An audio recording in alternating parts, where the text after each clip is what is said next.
Donc, bien aimés frères et sœurs dans le monde entier, merci de nous retrouver encore pour la suite de notre quête de révélation, l'éclaircissement de cette révélation sur la semence du serpent. Souvenez-vous, dans la précédente vidéo, nous sommes arrêtés sur, à Genèse chapitre 3, verset 21. On a identifié qui était l'arbre de vie, on a identifié que cet arbre de vie était la personne du Seigneur Jésus-Christ, c'est clair dans la Bible. 1 Jean chapitre 5, verset 11 à 12, et puis Jean chapitre 5, verset 40 aussi. Maintenant, nous sommes arrêtés à Genèse chapitre 3, frère, oh là là, chaque fois, je vais toujours appeler frère Patrick, sauf frère Alain Patrick, vous me manquez, s'il vous plaît, revenez-nous. Donc, nous sommes arrêtés dans Genèse chapitre 3, le verset 20 et 21, frère, souviens-toi, j'étais en train de dire dans ce verset-là, que l'Éternel Dieu, lorsque l'homme a péché, l'Éternel Dieu dit que voici, l'homme est devenu comme l'un de nous. Quand Dieu utilise le nous, ça ne veut pas dire que c'est le Père, Fils, Saint-Esprit, le Père qui a parlé à ces deux-là. Dans ces cas, on incriminerait à l'un des trois là le péché. Quand Dieu donc dit, il faut donc comprendre à la manière de Dieu, quand Dieu dit l'un de nous, il s'agit qu'il y a un intrus au milieu d'eux. Donc Dieu a dit de parler au cortège d'anges, à la cohorte des anges, que parmi nous ici, quelqu'un s'est rendu coupable en faisant quelque chose qui n'allait pas, et l'homme s'est identifié à cette personne-là. L'homme a pris son côté, l'homme a pris le parti et est devenu comme l'un de nous. Regardez bien. Dieu dit l'homme est devenu, donc ça veut dire qu'il n'était pas d'abord. Puisque dans Genèse chapitre 2 et chapitre 1, Dieu a créé l'homme à son image. Donc l'homme avait les attributs de Dieu. Il était en parfaite communion avec Dieu. Et ici dans le chapitre 3, quand le péché entre, ça crée la séparation. Donc l'homme a pris la partie d'une personne qui se trouvait là-bas au milieu. C'est ça le problème. L'un de nous. Au milieu du jardin. Oui. Et Dieu dit dans ce verset 21 là que quand pour ce qui est la connaissance du bien et du mauvais, il identifie la personne dont l'homme s'est identifié, donc l'homme est devenu semblable à cette personne-là connaissant le bien et le mauvais. Or, cette personne qui était là au milieu du jardin, c'était la personne qui était la connaissance du bien et du mauvais. Et frère Marcel, tu m'as dit que cet arbre-là était Satan. Et nous voyons très bien que si c'est Satan, si c'est Lucifer, parce que le Satan c'est la dit accusateur, disons son nom, parce qu'on a utilisé le nom du Seigneur Jésus-Christ pour l'arbre de vie, disons le nom. Si c'est Lucifer, et Lucifer ça veut dire que ange de lumière ou bien porteur de lumière. Et la lumière c'est celui qui éclaire, donc c'est celui qui est censé donner la connaissance. Son nom même identifie qui il est. C'est terrible. Donc vous voyez très bien que le nom Lucifer l'identifie, le colle directement à l'arbre de la connaissance du bien et du mauvais. Donc l'homme s'est identifié à Lucifer, l'homme a pris quelque chose qui appartenait à Lucifer. Amen. Amen. Donc, alors maintenant, si donc l'arbre, écoutons bien maintenant, bien aimé, parce qu'il y a quelques points que certaines personnes disent dans le monde entier, donc il faut rectifier maintenant. Si l'arbre de vie c'est Jésus, on va voir son cas, parce que c'est pas lui qui nous crée problème, parce qu'il nous a accordé la vie éternelle. J'ai la vie éternelle, tu as la vie éternelle, et tous les chrétiens ont la vie éternelle. Amen. Maintenant, regardons l'arbre de la connaissance. Si l'arbre de la connaissance du bien et du mauvais, c'est Lucifer, définitivement, il n'y a pas une pomme qui a été mangée. Alors, quelque chose s'est passé. Alors maintenant, d'autres personnes savent bien c'est ce qu'il y a. L'arbre de connaissance du bien et du mauvais, c'est Lucifer. Et l'arbre de vie, c'est Jésus. Mais le problème maintenant, c'est sur le niveau de l'acte. Ils ne peuvent même pas comprendre l'acte, où l'acte est arrivé. Alors maintenant, si l'acte de... On va lire dans Genèse chapitre 3 maintenant. Si l'arbre de la connaissance du bon et du mauvais, c'est Lucifer. Alors dans ce cas, quel est le fruit donc? Quel est le fruit que porte cet arbre alors? Quel est le fruit qui porte cet arbre? C'est vrai que c'est la corruption, le mensonge, la haine, tout vient de lui. Tout vient là, c'est la source là-bas. Mais alors maintenant, parce que la Bible déclare que le fruit qui vient de Jésus, c'est l'amour, la joie, la paix dans le Saint-Esprit. Vous voyez le fruit que ça porte. Vous voyez que ce n'est pas un fruit au sens physique. Maintenant, si la femme a mangé, maintenant frère, ça devient intéressant là maintenant, vraiment doucement. Allons dans Genèse 3 maintenant. Bien aimé, prêtez attention maintenant parce qu'on va toucher la sexualité là-dedans. Ok. Genèse chapitre 3. Je fais la Genèse chapitre 3. À partir du premier verset. Prenons maintenant, on va lire du verset 1 jusqu'au verset 20. Et puis on va s'arrêter là-bas et puis on va en parler. Genèse chapitre 3, verset 1 à 20. Le serpent était le plus rusé de tous les animaux des champs que l'Éternel Dieu avait fait. Il dit à la femme, Dieu a-t-il réellement dit, vous ne mangerez pas de tous les arbres du jardin? La femme répondit au serpent, nous mangeons tout. Nous mangeons du fruit des arbres du jardin, mais quant au fruit de l'arbre qui est au milieu du jardin, Dieu a dit, vous n'en mangerez point et vous n'y toucherez point, de peur que vous ne mouriez. Alors le serpent dit à la femme, vous ne mourrez point, mais Dieu sait que le jour où vous en mangerez, vos yeux s'ouvriront et que vous serez comme Dieu, connaissant le bien et le mal. La femme vit que l'arbre était bon à manger et agréable à la vue, et qu'il était précieux pour ouvrir l'intelligence. Elle prit de son fruit et en mangea. Elle en donna aussi à son mari, qui était auprès d'elle, et il en mangea. Les yeux de l'un et l'autre s'ouvrirent. Ils connurent qu'ils étaient nus, et ayant cousu des feuilles de figuier, ils s'en firent des ceintures. Alors ils entendirent la voix de l'Éternel Dieu qui parcourait le jardin vers le soir.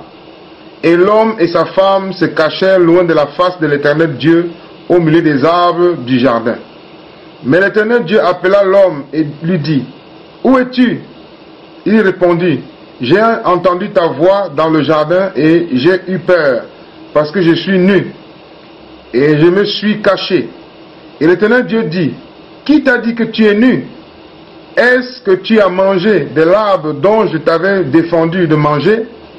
L'homme répondit, « La femme que tu as mise auprès de moi m'a donné de l'arbre, et j'en ai mangé. » Et l'Éternel Dieu dit à la femme, « Pourquoi as-tu fait cela ?» La femme répondit, « Le serpent m'a séduite, et j'en ai mangé. » L'Éternel Dieu dit au serpent, « Puisque tu as fait cela, tu seras maudit entre tout le bétail et entre tous les animaux des champs. Tu marcheras sur ton ventre, et tu mangeras de la poussière tous les jours de ta vie. Je mettrai inimitié entre toi et la femme, entre ta postérité et sa postérité. Celle-ci t'écrasera la tête et tu lui blesseras le talon. » Il dit à la femme, « J'augmenterai la souffrance de tes grossesses. Tu enfanteras avec douleur, et tes désirs se porteront vers ton mari, mais il dominera sur toi. » Il dit à l'homme, « Puisque tu as écouté la voix de ta femme, et que tu as mangé de l'arbre au sujet duquel je t'avais donné cet ordre, tu n'en mangeras point. Le sol sera maudit à cause de toi. C'est à force de peine que tu en tireras ta nourriture tous les jours de ta vie. Il te produira des épines et des ronces, et tu mangeras de l'herbe des champs. C'est de la sueur de ton visage que tu mangeras du pain, jusqu'à ce que tu retournes dans la terre d'où tu as été pris, car tu es poussière et tu retourneras dans la poussière. Adam donna à sa femme le nom de Ève, car elle a été la mère de tous les vivants. Amen, amen. Amen. Voilà, le décor est planté. Je crois que durant tous ces moments-ci, où nous avons donné les premières parties, vous avez eu le temps de lire Genèse du chapitre 1 jusqu'au chapitre 5 en allant, parce qu'on va y arrêter. Bien aimé, la Bible déclare au premier verset que le serpent était l'animal le plus rusé de tous les animaux que l'Éternel Dieu avait fait dans les champs. Première chose. Et le serpent dit à la femme, j'aimerais bien que quelqu'un puisse saisir ceci, s'il vous plaît. J'aimerais bien, c'est pas de façon scientifique, c'est la parole de Dieu. Donc, c'est pas de façon scientifique qu'on y entre. C'est avec le cœur disposé à comprendre. Dieu veut nous montrer que l'intermédiaire entre le monde animal et les hommes ici, l'animal qui s'est tenu entre les deux, c'est le serpent. Mais voici le problème. Dans les manuels qu'on a aujourd'hui, l'idée qu'on a déjà répandue que, je vais vous expliquer que dans Genèse chapitre 4, même Satan a commencé ce mensonge là-bas. L'idée là, c'est que, on décide, remarquez bien pour ceux qui ont les livres de la Bible, vous allez remarquer qu'il y a des images là-bas, un arbre avec un serpent enroulé, une pomme rouge. Et Adam là et Ève là-bas, nu. Et vous voyez avec l'image sur le mensonge. Parce que le verset 14, où l'Éternel dit au serpent, puisque tu as fait ça, tu seras maudit entre tous les bétails et entre tous les animaux des champs. Tu marcheras sur ton ventre et tu mangeras de la poussière tous les jours de ta vie. Il dit, tu marcheras sur ton ventre. Quand Dieu donne la punition au serpent, en disant tu marcheras sur ton ventre, ça veut dire ça implique automatiquement du fait que le serpent ne marchait pas sur son ventre. Donc c'est aussi simple que possible. Je me souviens bien, une personne m'a posé des questions, c'est pour ça que c'est vraiment dommage qu'on ne soit pas en direct, parce que je crois que les questions des uns et des autres auraient aidé encore à développer cela davantage, parce que vous pouvez avoir quelque chose sur le cœur, mais vous ne pouvez pas exprimer parce que vous ne savez pas le penser les uns et les autres. Je le souhaitais, j'ai pris donc bien aimé, si vous avez des questions à poser, poser et réaliser, pour que la prochaine fois on réexplique encore bien si vous manquez quelque chose, bien vous ne comprenez pas quelque chose. Donc je dirais donc ceci. Les gens, une personne m'a posé la question un jour pendant qu'il expliquait ceci, il a dit le serpent n'a pas parlé. On peut dire que c'est le Satan qui est entré dans le serpent pour parler. Non. La Bible n'a pas dit que Satan est entré dans le serpent, on a dit que le serpent parlait. Et il m'a dit, le frère, pour me contredire, essaie de me montrer que l'âne a parlé. Mais je lui ai fait remarquer que c'est Dieu qui a ouvert. La Bible dit clairement que Dieu a ouvert la bouche de l'âne. L'âne n'a pas la capacité, la langue n'est pas articulée, le serpent n'est pas réglé pour qu'il puisse parler. Les seules personnes dans la création qui parlent en articulant les mots compréhensibles sont les hommes. Donc si cette créature qu'on appelle le serpent parlait distinctement, et on dit qu'il était le plus rusé, plus que tous les autres animaux, alors il avait les constitutions étaient faites exactement comme pour les hommes pour pouvoir parler. Donc, et là-bas, si admettre que Satan est entré dans un homme pour parler, veut dire que Satan est un créateur. Satan ne peut pas créer. Satan ne peut pas ouvrir la bouche à un animal de parler. Il ne peut pas le faire. C'est le Dieu des armées qui peut le faire. Il peut ouvrir la bouche à l'âne de parler, et puis l'âne revient à son état. Mais ici, Dieu avait créé le serpent, et le serpent parlait. Bien aimé, c'est ce qui est écrit. Donc l'animal le plus évolué, entre les hommes et l'oiseau et les animaux, ce n'est pas le chimpanzé, ami scientifique. C'est le serpent, dit la Bible. Vous pouvez devenir au Dieu créateur, vous pouvez vous dire ce qu'il a fait, parce que c'est lui qui les a fait. Donc, ce serpent-là, alors s'il est proche de l'homme, alors voici donc la chose. On va venir sur le cas des jumeaux, là, pour toucher le rapport sexuel. S'il est proche de l'homme, alors forcément, la fécondation est possible. S'il est proche de l'homme, la fécondation est possible. Donc, ceux qui voient l'histoire des chromosomiques, vous allez remarquer que les chimpanzés, c'est aussi proche aussi des hommes. Je ne vais pas entrer dans le domaine scientifique, mais je vais entrer dans la révélation de la parole. Parce que dans le domaine scientifique, vous pouvez même malaxer là-bas. Mais dans la parole, si, c'est la parole de mon Dieu. Donc ici, la Bible déclare donc que la femme a répondu au serpent, nous mangeons du fruit des arbres du jardin. Remarquez très bien. Il dit, mais quant au fruit de l'arbre qui est au milieu du jardin, au fruit de l'arbre que Dieu a dit, vous n'en mangerez point, vous n'y toucherez point de peu que vous ne mourrez pas. C'est vrai qu'elle a ajouté, vous n'y toucherez point, c'est ce qui est là quelque chose.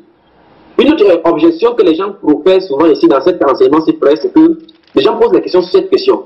Mais quand Dieu a dit à l'homme que tu ne mangerais pas de cet arbre, elle n'était pas là. Remarquons très bien une fois de plus. Frère, je sais que c'est difficile franchement de saisir. Dans la Bible, particulièrement dans la Genèse, il y a des choses se passent sur plusieurs années. C'est la première chose. La deuxième chose, c'est que si vous ne comprenez pas la façon de Dieu de faire, vous allez remarquer très bien, c'est comme si vous allez tirer la conclusion qu'il y a eu deux hommes, parce que Dieu a créé l'homme, après il a formé l'homme. Pourtant, c'est deux chapitres différents. Chapitre 1, il crée l'homme, chapitre 2, il forme l'homme. Donc, à moins que vous admettez, vous savez très bien, c'est un seul homme que Dieu a fait dès le départ. Et on voit ici création, et il faut que vous compreniez le langage biblique. Donc, quand Dieu dit ici, quand Dieu a dit à l'homme, tu ne mangeras pas le fruit de cet arbre-là, les gens disent que non, ok. Qu'est-ce qu'on veut dire que Satan a fait le rapport sexuel, que l'ange a fait, le serpent a fait le rapport sexuel avec Ève. Donc on veut dire que si Dieu a dit à Adam que ne mange pas de cet arbre, on veut dire que Satan pouvait pervertir en faisant l'homosexualité. Frère, même si c'était comme ça, on voit très bien qu'aujourd'hui, les animaux couchent avec les femmes. Chez vous, en Europe, là-bas, et partout dans le monde entier, vous avez entendu des choses où les chiens ont couché avec des gens et ainsi de suite. Qu'est-ce qui se cache derrière? Vous avez entendu clairement que les hommes couchent avec des hommes, que Satan couche avec, que des hommes ont couché. Mais c'est quand même curieux. Ça veut dire que même cela, ça veut dire que peut-être Satan peut passer par Adam pour faire l'homosexualité. Donc, c'est aussi possible. Mais, ce que je veux dire, c'est que la femme, je vais entrer dans le cadre de la femme, et je ne vais pas parler de ses enseignements. La femme était en l'homme. Écoutez bien aimé. La femme était en l'homme alors que Dieu les a créés. Parce que la Bible déclare, si vous lisez le Genèse chapitre 1, la Bible déclare qu'il les créé hommes et femmes. Donc, ça suppose que, allons-y d'abord près, avant de revenir. Chapitre 1. Chapitre 1 de Genèse. Maintenant, moi-même, je vais lire les versets 26 et 28. Juste les versets 26 à 27, chapitre 1 de Genèse. Regardons bien. Puis Dieu dit, faisons l'homme à notre image, selon notre ressemblance, et qu'il domine sur les poissons de la mer, sur les oiseaux du ciel, sur le bétail, sur toute la terre et sur tous les reptiles qui rampent sur la terre. Dieu, écoutez bien maintenant, Dieu créa l'homme à son image. Il le créa à l'image de Dieu. Il créa l'homme et la femme. Donc on voit très bien que, on voit ici directement à la création, puisque l'homme qui a été créé est l'image de Dieu, c'est l'homme esprit. Donc Dieu a créé l'homme et la femme ici, ils sont esprits. Donc l'esprit de l'homme, écoutez bien, l'esprit de l'homme et la femme étaient liés. Au chapitre 2, Dieu donc fait donc la forme humaine, cette forme-là, cette carcasse qu'on appelle la terre, cette carcasse dont vous voyez là maintenant. pour mettre ce corps-là à l'intérieur, le corps spirituel à l'intérieur. Et maintenant, Dieu va entrer dans le développement pour dire, après que l'homme ait donné le nom aux animaux, il a vu qu'il n'y a pas d'être semblable. Alors Dieu l'a fait tomber dans le sommeil. Écoutez, mes bien-aimés, vous qui ne me comprenez pas. Dieu a fait la chirurgie donc sur les côtes pour enlever, pour extraire cette partie de l'homme qui était, la femme qui se trouvait à l'intérieur. Peut-être 6 et 6, c'est pour ça que je dis que si la révélation vous semble compliquée, je vais vous expliquer simplement avec Christ pour que vous saisissez. Bien, mais avez-vous déjà posé la question où se trouvait l'église quand Christ était ici sur la terre? Frère Marcel, avez-vous déjà, est-ce que toi-même tu as posé la question là-dessus où se trouvait l'église? Elle n'existait pas encore. En fait, l'existence physique, ce n'était pas possible, mais quand Jésus de Nazareth marchait sur les bords de la Galilée, les rives de la Tibériade en prêchant la bonne nouvelle, l'église se trouvait à l'intérieur de lui. Amen, amen, amen, nous y voilà. En fait, ce qui s'est passé dans la Genèse, je vous ai dit que l'évangile se trouve à l'intérieur. Écoutez bien aimé, la Bible déclare que Jésus est le second Adam. Amen. Alors les types doivent se connaître. S'il est le second Adam, tout doit se passer de façon parfaite. Si Jésus donc a marché sur cette terre-ci, souvenez-vous de ceci, l'église est appelée son épouse. Son épouse se trouvait à l'intérieur de lui alors qu'il marchait sur la terre. Oh mon Dieu, c'est merveilleux. Maintenant, pour que son épouse puisse sortir à l'intérieur de lui, il fallait qu'il passe par ce sommet-là. Et la Bible déclare que Adam lui-même est passé par un sommet. Et Dieu a fait la chirurgie pour retirer Adam de cette côte-là, pour retirer Ève à l'intérieur de lui. Sa femme, son épouse. Dieu a fait que Christ se couche à la croix. Remarquez très bien qu'à la croix, on a piqué ses côtes encore. Oh là là, on a piqué sa côte pour que l'église puisse sortir. Alléluia. Afin de la sanctifier, pour présenter cette église sans tache ni rien de semblable. Donc, les types doivent se coller. Si Christ avec son église à l'intérieur avant d'aller à la croix pour qu'il puisse sortir, pour qu'elle puisse son épouse puisse sortir à l'intérieur de lui, il faut qu'il passe par le sommeil. Ainsi, en est du premier Adam qui a dû passer par le premier sommeil, par un sommeil pour que l'épouse sorte. Remarquons très bien que quand Adam s'est réveillé, l'épouse était à côté d'elle. À l'instant où Christ est sorti de la croix, lorsqu'il est sorti de la résurrection, l'église est née. Maintenant, on ne peut pas faire autrement. Les types doivent coller. Donc, si c'est difficile pour que vous, quand je dis que Adam, l'esprit de Adam, de Ève était dans Adam, Dieu a dû faire extraire cet esprit. Ne criez pas au scandale. C'est dans la Bible, c'est déroulé dans la Bible.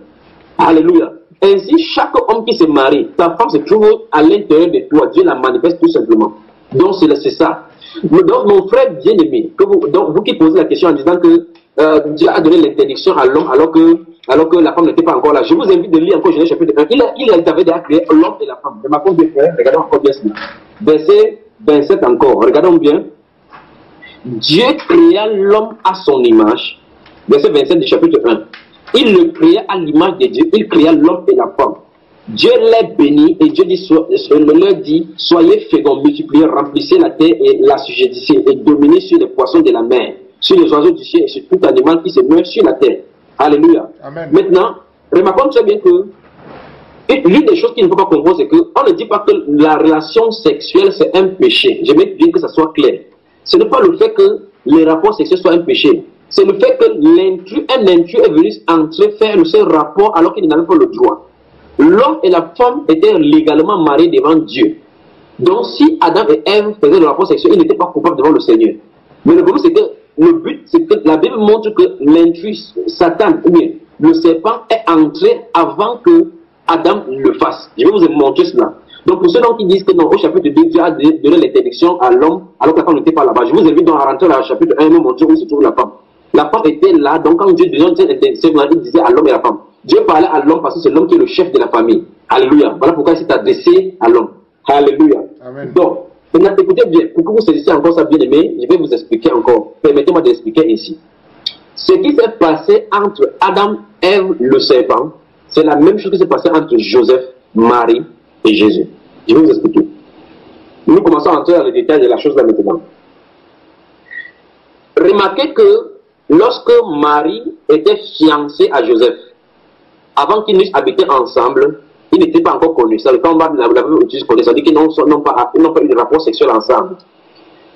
La Bible déclare que Marie se trouvant enceinte par la vertu du Saint-Esprit avant qu'ils n'eussent habité ensemble.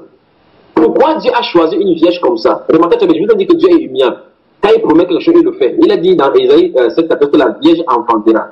Comment la vierge va enfanter? Et pourquoi il n'a pas choisi une vierge qui n'était pas mariée? Pourquoi il fallait qu'un homme soit à côté de cette vierge? Parce que dès le départ, mon cher ami, la femme Ève était vierge. Il fallait que ça soit corrigé de la même façon. la femme Ève était liée à un homme qui était son époux. Regardez bien quand l'ange va venir dans le songe, malgré qu'on utilise le mot fiancé, l'ange lui dit que ne crains pas de prendre Marie, ta femme, parce qu'ils sont liés déjà. Bien qu'ils ne se soient pas encore connus, ils sont liés. Alors, regardez bien, Adam et Ève étaient liés, ils étaient nus. Le verset 25 du chapitre 2 finit en disant que l'homme était tous de nus. Regardez, c'est une indication encore. Ils étaient nus, ils n'en avaient pas honte. Avant qu'on tombe au verset chapitre 3 maintenant, verset 1. Ils étaient nus, ils n'avaient pas honte. Donc leur nudité ne leur causait pas de problème. Leur nudité ne leur causait pas de problème. Pourtant, c'était la perfection, frère. Alors, qu'est-ce qui va se passer? Les deux sont mariés. Un intrus vient s'infiltrer. Je vais démontrer cet intrus-là. Un intrus vient s'infiltrer avant que Adam va avec cette femme-là, avec la femme qui lui est propre. C'est là le problème. De la même façon, Joseph et Marie étaient liés. Le Seigneur, voici, je vais vous montrer, il y a la différence entre mon Seigneur, notre Seigneur, Dieu des armées, et Satan, parce que Satan n'est pas une créature, c'est une créature, alors que Dieu peut parler et ça a accompli. Alors, Dieu est passé à l'intérieur de la femme sans violer le territoire qui est destiné à Joseph.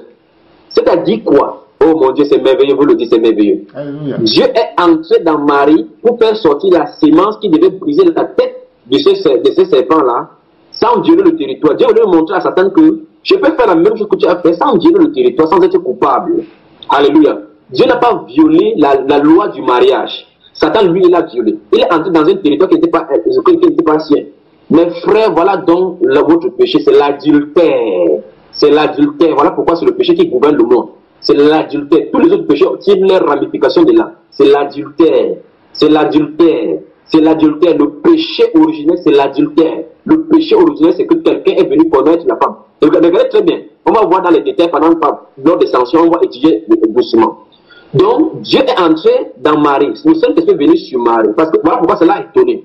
Le Saint-Esprit, tu es au couvert de ton ombre. Et le Saint-Esprit viendra faire sa demeure. Voilà pourquoi le Saint-Enfant qui naîtra sera appelé le Fils de Dieu. Alléluia, le Fils de Dieu très haut. Amen. Maintenant, le verset 25 du chapitre 1 de Matthieu conclut en disant ceci. Marie demeurait enceinte. Regardez bien, frère. Est-ce que tu peux nous dire ça? Matthieu chapitre 1, le verset 25. La comparaison, le verset chapitre 1 finit là-bas, verset 25. Verset 25. Dieu fit des animaux de la terre. Non, Matthieu, frère, Matthieu chapitre 1, le verset 25. Oui. Matthieu chapitre 1, verset 25. Oui. Matthieu chapitre 1, verset 25 dit ceci. Matthieu chapitre 1, verset 25. Jésus étant né à Bethléem, chapitre 1, verset 25. Oui. Mais il ne la connut point jusqu'à ce qu'elle ait enfanté un fils auquel il donna le nom de Jésus. Voilà, nous y voilà. Donc, ça veut dire que Joseph et Marie n'ont pas eu de rapport sexuel jusqu'à ce que Jésus soit sorti de ses ventres-là pour ne pas suivre cet enfant-là.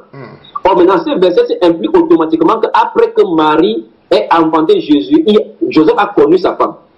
La preuve en est qu'on voit ses enfants, c'est bien que l'Église catholique ne veut pas admettre que Marie, parce que par rapport à la doctrine, il veut admettre que Marie est toujours restée vierge. Il dit qu'il ne l'a pas connue jusqu'à ce que, ça se passe, le verset veut dire qu'après cela, ils l'ont fait.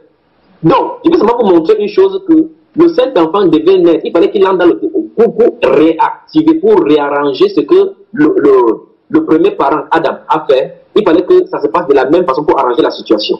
C'est exactement ça. Donc, un couple du départ, couple parfait, était uni par le lien du mariage. Quelqu'un est venu commettre l'acte infâme. Dieu, pour arranger la situation, un couple, vraiment des gens fidèles. Regardez bien, la femme Marie, comment elle est soumise. Regardez comment un homme de bien, la Bible déclare qu'il est un homme de bien. Regardez comment les deux sont unis ensemble. Dieu entre en scène pour restaurer ce qui s'est passé dès le départ. Voilà la sémence de la femme, mon cher ami. Voilà la sémence de la femme Christ qui est née d'une femme. Pour briser ce que... Pour parler de quoi? Pour briser ce que la sémence, Satan a fait là-bas. Il a mis sa sémence, Dieu a mis sa sémence de la même façon. De la même façon, souvenez-vous, Satan et Dieu, je vous ai dit qu'ils sont unis dans des façons de faire. Alléluia. Amen. Donc, voici donc, on a montré que l'arbre de la connaissance du bien et du mauvais, c'est Satan. Et regardons bien comment il se dit Satan là-bas. Donc, si vous dites que il se dit Ève là-bas, si vous dites que Dieu a donné cet ordre-là à l'homme, parce que dans Genèse chapitre 2, on voit comment il dit à l'homme que l'éternel Dieu dit à l'homme que vous tu mangeras de tous les arbres, mais cette arbre tu ne mangeras pas. Remarquez qu'au chapitre 1, on a dit aussi que Dieu a créé l'homme et la femme. Remarquez ça, frère. Or, ce que je vais vous montrer dans la Genèse, c'est que Dieu, il y a des choses qui sont données en condensé, et par la suite, Dieu revient sur ça en détail. Et frère, c'est ça qui cause problème au niveau des gens, parce que les gens voient que quelque chose s'est passé au chapitre 3 de Genèse, et au chapitre 4, ils voient que l'homme connut sa femme. On va revenir au chapitre 4, verset 1. Parce que je sais que les personnes m'écoutaient disent que je t'attends au chapitre 4, verset 1. Je connais effectivement. Donc au chapitre 3, un acte s'est passé. Donc au chapitre 4, on va expliquer en détail maintenant par rapport à ce qui s'est passé. Mais les choses ont été déjà dévoilées au chapitre 4, chapitre 3. Tout comme au chapitre 1 de Genèse, Dieu a créé l'homme et la femme. Donc au chapitre 2, on dit qu'il a créé l'homme pour donner les détails maintenant comment ça s'est passé, le progrès, comment ça s'est passé.